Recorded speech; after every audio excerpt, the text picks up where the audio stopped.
গ্রামের এক কোণে ছিল ছোট্ট একটা পুকুর।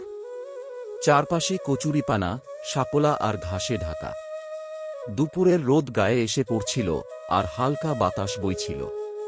আমরা কয়েকজন বন্ধু ঠিক করলাম, আজ পুকুর থেকে ছোট মাছ ধরব। কেউ ছিপ নেয়নি। এবার আমরা সঙ্গে নিয়ে গেলাম একটা ছোট জাল।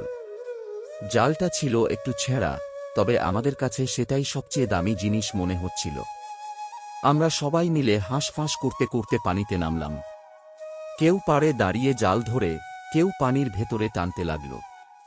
জাল উঠানোর সময় কি যে উত্তেজনা! মনে হচ্ছিল বিশাল মাছ ধরা পড়েছে। জাল ওপরে তুলতেই দেখি ভেতরে কাঁপতে থাকা অনেক ছোট মাছ। টাকি, চিংড়ি, কাতলার বাচ্চা সব মিশে আছে। আমরা লাফিয়ে উঠে খুশিতে চেঁচিয়ে উঠলাম। কারো হাতে মাছ লাফিয়ে পড়ে যাচ্ছিল, কেউ আবার পানির ছিটা খেয়ে হেসে কুটি কুটি হচ্ছিল।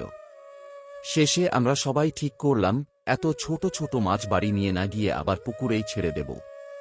তখন মনে হলো পুকুরটা যেন আমাদের খেলার জায়গা, আর মাছগুলো আমাদের সাথী।